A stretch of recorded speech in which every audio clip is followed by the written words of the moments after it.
Welcome back, everyone. I hope you're all having an amazing day. It's Auto Repair here, and today, we're diving into the symptoms of a bad timing chain or timing belt.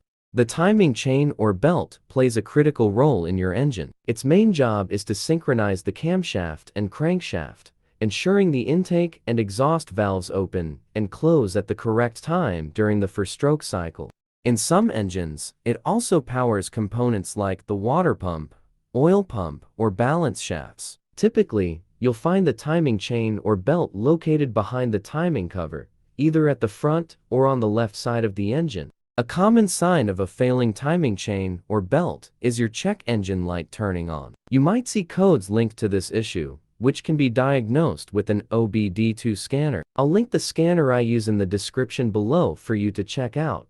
However, keep in mind that a bad timing chain or belt doesn't always trigger the check engine light, so let's move on to more noticeable symptoms. If you hear unusual sounds while your car is running, it could indicate a loose timing chain. This might sound like rattling, knocking, or clattering as the chain smacks against the timing chain cover.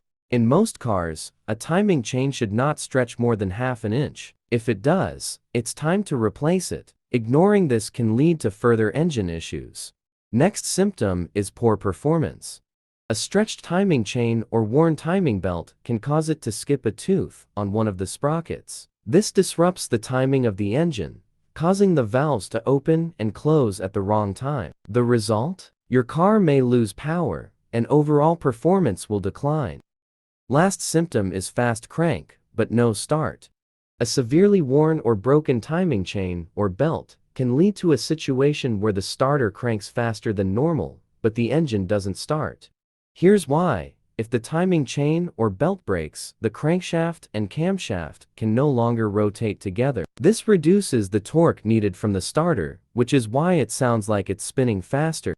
If your engine is an interference engine, a broken belt could cause severe damage, like bent valves or damaged pistons. However, if you have a freewheeling engine, you're in luck. There's enough space between the pistons and valves to avoid major damage. That's all. Let me know if you'd like any adjustments or additional details.